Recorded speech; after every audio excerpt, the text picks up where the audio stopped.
오늘 아침 뉴스 연구소.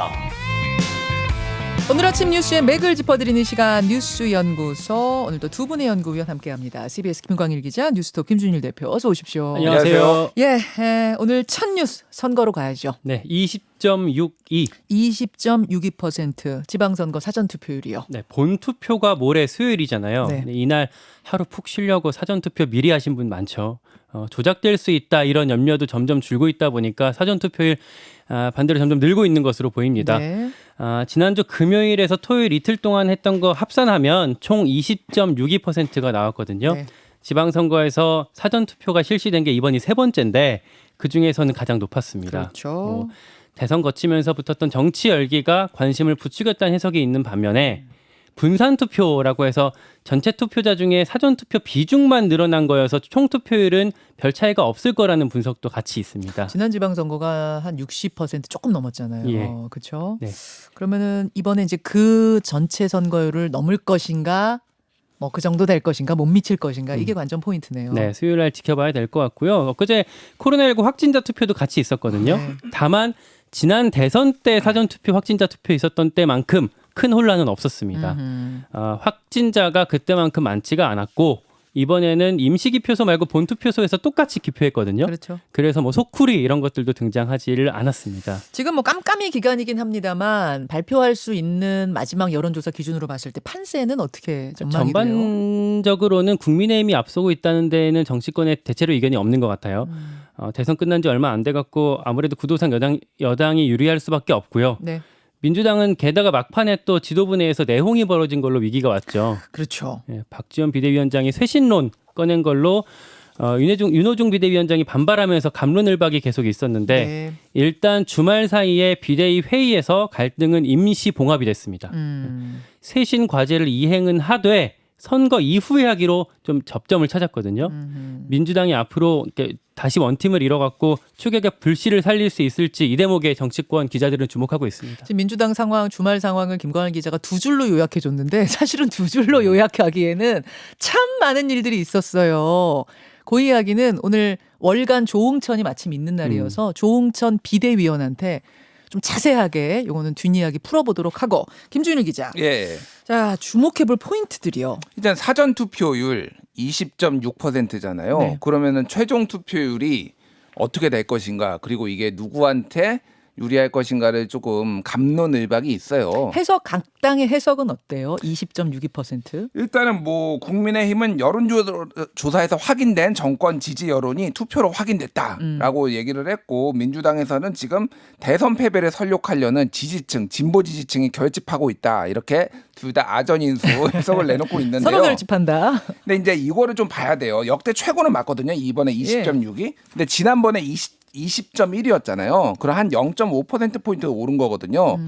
그런데 2017년 사전투표율이 대선 네. 사전투표율이 26%였고요. 2022년 올해 사전투표율이 36%로 10%포인트나 올랐어요. 사전투표율이. 아하. 그런 거로 따지면은 이번에는 거의 변동이 없잖아요. 지난 지선과 이번 예. 지선이.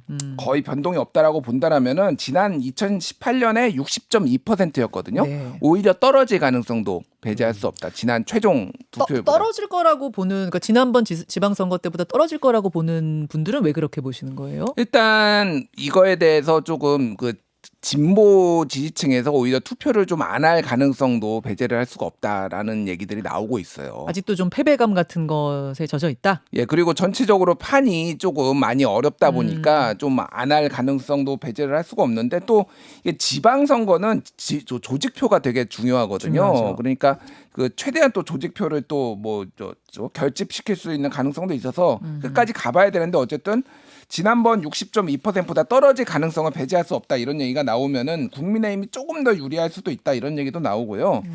어제 그 윤호중, 박지원 그 두 명이 이제 두 분이 네. 이제 5일 만에, 지난 24일에 갈등이 있었으니까 네. 5일 만에 갈등을 봉합을 했어요. 그래서 5대 그 개혁 의제 혁신 방향에 대해서 합의를 했습니다. 근데 요것만 좀 눈에 띄더라고요. 원래는 그 5개 중에 이 5개가 이거였거든. 더 젊고 역동적인 민주당, 더 엄격한 민주당, 더 충실하게 약속을 지키는 민주당, 더 확실한 당 기강 확립과 건전한 토론 문화 정착, 그리고 양극화 해소, 뭐 기후 위기 등등 미래를 준비하는 민주당인데 원래는 폭력적 팬덤과 결별한 민주당이란 거를 박지원 비대위원장이 제시를 했어요. 네. 근데 이거를 더 확실한 당 기강 확립과 건전한 토론 문화 정착으로 바꿨습니다. 아, 조금 톤이 바뀌었어요? 예, 좀 톤을 낮췄어요. 그러니까 팬덤 정치에 대해서도 비판을 했는데 그 정도로 이제 합의를 봤다라고 이제 봐야 될 것 같은데 이게 이제 지방선거 이후에 만약에 민주당이 패배할 경우에 이게 제대로 이제 작동할 수 있을 것인가. 비대위가 자체가 힘을 못 받을 가능성도 있기 때문에 여러 가지로 좀 봐야 될 것 같습니다. 김광일 기자. 네, 오늘이 월요일이니까 또 이번 주 관전 포인트 미리 좀 짚어드리면요. 네. 일단 수요일 날 말씀드렸다시피 지방선거가 있고요. 네. 근데 이 선거 끝나면 2년 뒤 총선까지 전국 단위의 큰 선거가 이제 없습니다. 없죠. 네, 그 정치권 관심은 각 정당 내 이제 헤게모니 싸움, 이제 당권 다툼에 이제 주목이 갈 수밖에 없는데요. 민주당은 빠르면 바로 아니면 늦어도 한 8월까지는 전당대회를 치러야 합니다. 조기 전당대회 얘기도 계속 나오긴 하던데. 네. 근데 사실은 8월에 치러도 이게 거의 조기거든요. 시간이 별로 없는데 더 빨리 치를 수도 있는 거예요. 치르자면. 지금 비대위가 계속 흔들리고 있는 상황이 있고 비대위가 전체 당 전체를 이렇게 통제할 수 있는 그런 게 많이 약해졌기 때문에 그런 가능성이 계속 높아지고 있고요. 후보로는 이제 이재명 후보 출마 가능성이 당내에서 높게 점쳐지고 있고요. 네. 여기에 친문 홍영표, 전해철, 이인영, 서른 의원 그리고 친 이재명계 우원식 의원 정도가 거론되고 있습니다. 네, 국민의힘 같은 경우는 내년 5월이 이제 전당대회거든요. 네. 뭐 더 빨라질 수도 있겠지만 어쨌든 여기에 권성동, 김기현 의원, 안철수 후보 이렇게 언급이 되고 있고 이준석 대표가 연임에 도전할 수 있다 이런 가능성도 같이 거론이 되고 있습니다. 그래요. 두 번째 뉴스로 갑니다. 39조 추경. 여야가 어제 추경안에 극적으로 합의했습니다. 어젯밤 10시 반쯤에 가까스로 통과가 됐습니다. 네. 박병석 의장 임기가 어제까지였는데 아직 다음 의장이 공식적으로 선출되지가 않았거든요. 네. 이제 원구성 문제, 그러니까 법사위원장 누가 갔니 이런 문제로 줄다리기가 계속되고 있는데 만약에 어젯밤에 합의가 안 됐으면 추경은 이제 자칫해서 계속 이렇게 표류할 수밖에 없었어요. 네. 근데 여야가 다행히 자정을 1시간 반 정도 남기고 겨우 처리를 했습니다. 지방선거를 앞두고 있기 때문에 벼랑 끝에서 더 넘어가지는 않은 것으로 보입니다. 내용 한번 보죠. 규모가 일단 정부가 코로나19 손실보상용으로 36조 4천억 원으로 짰거든요. 네. 이걸 민주당이 소급 적용을 넣어야 된다면서 8조 원을 더 넣자고 하면서 이제 협상이 길어졌던 거예요. 근데 최종은 최종적으로는 1조 6천억 원을 더 넣어서 39조 원으로 만들었습니다. 39조 원 추경. 네, 그렇게 절충을 했고요. 이거 자체가 벌써 역대 최대 규모고 이렇게 예산을 수정하면 법적으로 지방에 또 보내야 되는 그런 지출이 있거든요. 그거 다 포함하면 총 62조 원에 달합니다. 와. 네. 이 중에서 손실보전금이라고 해서 옛날 그 재난지원금 같은 건데 정부 안에서는 매출액 30억 원 이하 중소기업까지만 주자고 했었거든요. 네, 네. 이걸 이번에 합의해서 50억 원 이하 중기업까지로 대상을 확대했고요. 그래서 자영업자 소상공인 371만 명이 600만 원에서 1,000만 원씩 받게 됐습니다. 최대 1,000만 원. 네, 정부가 잠시 후에 오전 8시에 국무회의에서 추경안을 의결하게 되면 이 손실보전금은 빠르면 오늘 오후부터 지급이 시작된다고 합니다. 네, 법인 택시, 전세버스 기사, 프리랜서, 문화예술인 이런 분야에 이제 지급이 늘어난 거죠. 지급 액수가 늘어났습니다. 네, 김준희 대표. 예. 일단 이 역대 최대 규모예요. 네. 역대 최대 규모고 이게 이제 협상이 지리하게 됐던 거는 민주당이 계속 돈을 더 주자. 더 줘야 된다. 더 줘야 된다라고 얘기를 했고 그게 핵심적인 게 손실보상을 소급 적용해야 된다. 그러니까 작년이 아니라 그 코로나 때부터 있었던 것까지 다 줘야 된다라고 해서 사실 이제 보통은 여당이 보통 돈을 더 주려고 하고 야당은 좀 막으려고 하잖아요. 근데 좀 바뀌었다. 그래서 선거를 앞두고 내가 돈을 더 주려고 했다라는 거를 조금 보여주기 위해서 그런 거 아니냐.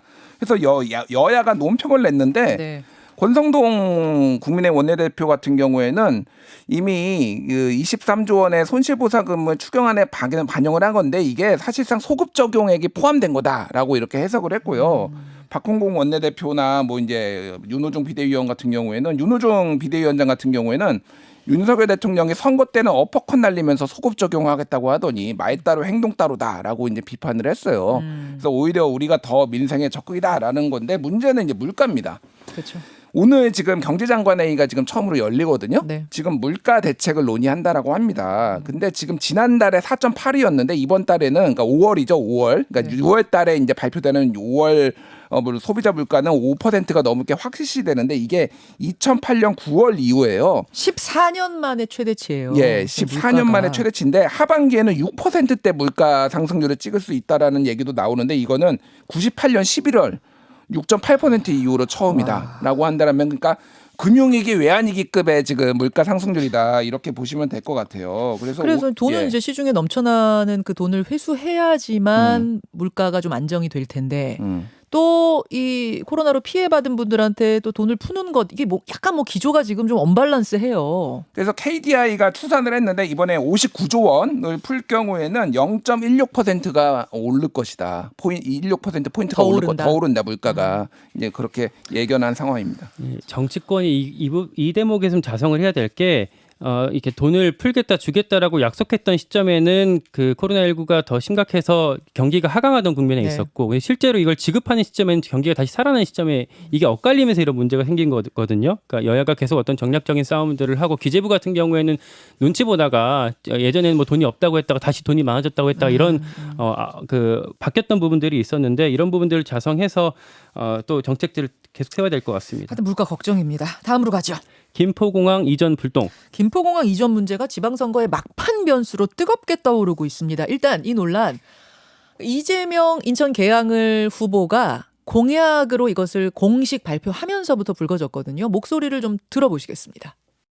김포공항은 과학의 발전, 항공기술의 발전, 그리고 탈석탄 시대 대비를 위해서 수명을 다해 가고 있다.